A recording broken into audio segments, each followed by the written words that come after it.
Well, welcome. Thank you for joining us for our 5 and 5 series. It's one expert, 5 questions, and we take our time, so it doesn't necessarily always mean in 5 minutes. I'm Shaun, and I'm the local government program manager for the South Central Partnership of Energy Efficiency as a resource. I am happy to welcome Bowman.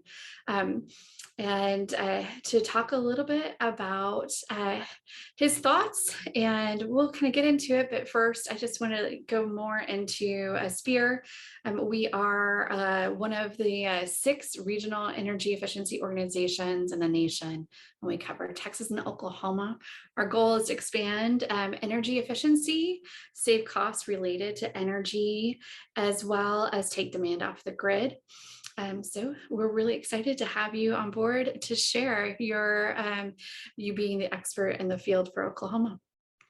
Great. So first, go ahead and tell us a little bit about yourself, and then I'll go into the first question.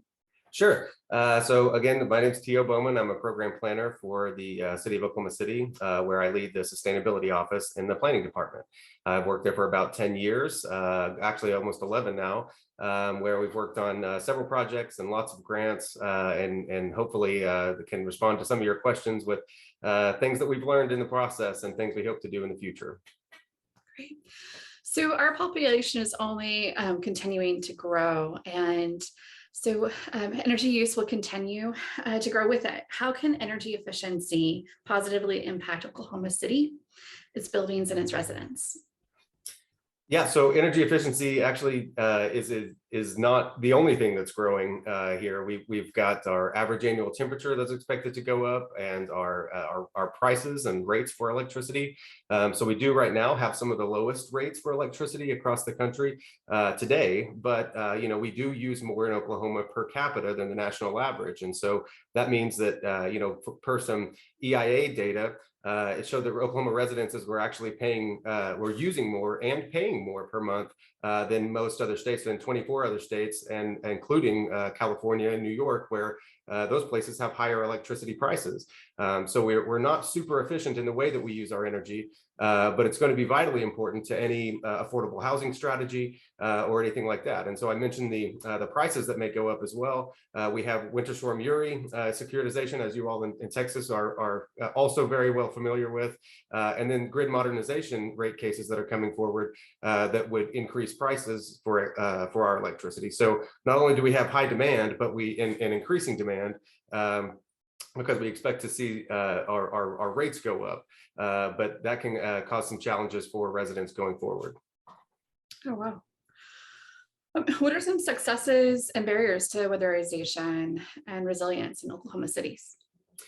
So starting with successes, I think it would be remiss not to mention our CPACE programs that have just been kind of introduced. We've obviously not been on the cutting edge of those programs rolling out. They've been in place in lots of other states across the country, but very glad to have those in Tulsa, Cleveland, Canadian, and Oklahoma counties now. So that's very good for commercial property owners. And one of the challenges, I think, for new homes here in energy efficiency is our energy codes, and updating those and enforcing those. It has been a real barrier for new home construction. So, for example, an out-of-state developer could come in and build very cheaply and quickly a structure that then a small business or a resident would move into, and then that small business or resident would be pulling those avoided savings, if you will, out of their bottom line for the life of that structure. And so that can be something that they didn't expect to have. They expected to have an efficient structure. And so we want to build quality construction here, and that's happening. We also want to build energy efficient construction because we know that electricity demand is going to go up, and that's only going to cost residents and businesses. I like how you call it avoided savings. That I've never heard that, and that's a great way to approach it, right? So what project are you most proud of moving resiliency and sustainability forward? So one right now, it's top of mind, is Solarize OKC. So it's kind of energy efficient adjacent, but definitely they go hand in hand together. And when we talk about resilience, ability to keep power on, at least the lights, or keep your stuff in your freezer frozen during an outage can be really important. So pairing, this is a program that uses crowdsourced discounts. There was a community-based organization coalition that came together, selected competitively an installer who was offered some really amazing discounts for residents and commercial property owners and nonprofits.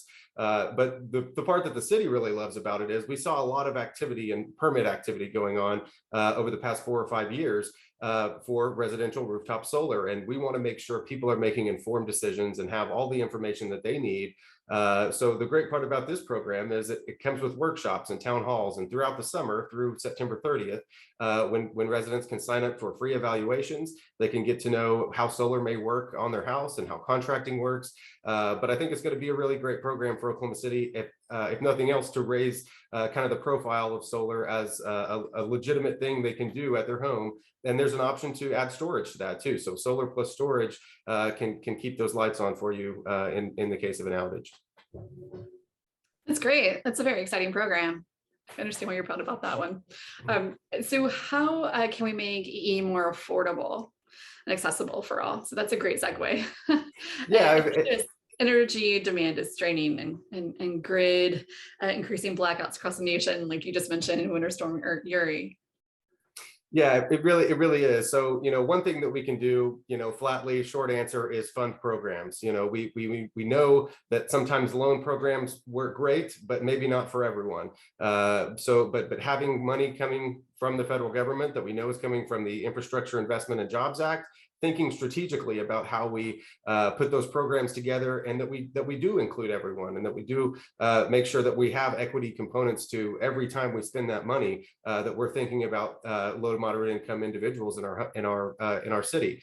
But when we do have those programs, it starts with accessible energy evaluations. People need to know, the layperson doesn't know where they're leaking energy in their house. They may know that they have old windows, but they may not know where to start to even fix those. So getting energy audits, getting a list of things that can be improved on their homes, it gives them a place to start. And then they can start with the biggest returns on their investments and know where the best investments can be made in their homes.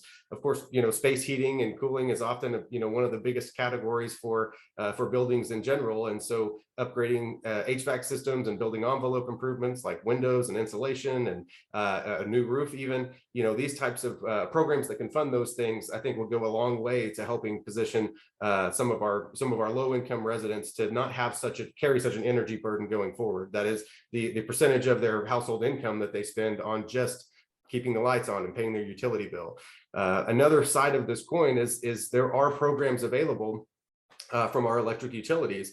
So OG&E is Oklahoma Gas and Electric serves our city by and large, the biggest part of it. And there are weatherization and low-income assistance programs, but what we want to do is make sure that we want to assess those programs and make sure how many people are eligible for those and actually qualify for those. How many people are being reached? How much of the demand are we meeting? Because there may not be many other programs that exist. So we want to make sure that we do have programs, and that those programs are reaching everyone that they need to. Yeah, really just looking at an evaluation of how accessible and how well they're working. That's great. That's a good point. Well, we'd like to kind of end with a personal question. So in your career, or even just in life, what's been the best piece of advice you've ever been given?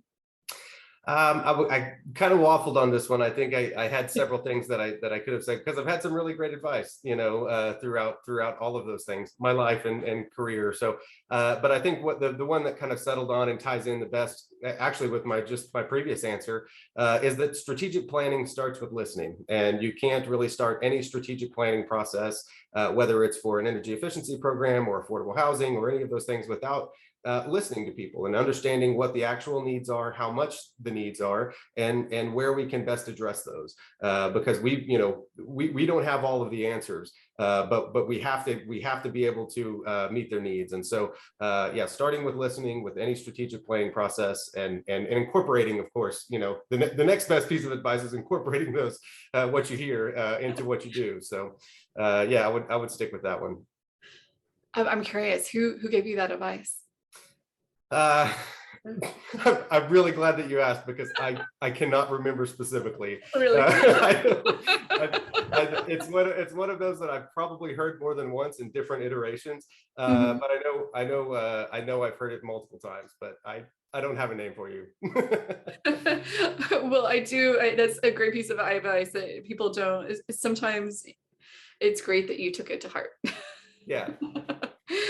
Well, thank you so much for your time. And thanks for those of you who have watched this 5 and 5. And we are definitely going to see a lot more coming out of Oklahoma, the state of Oklahoma. And I look forward to seeing what kind of things you guys put out there, and especially your solar program.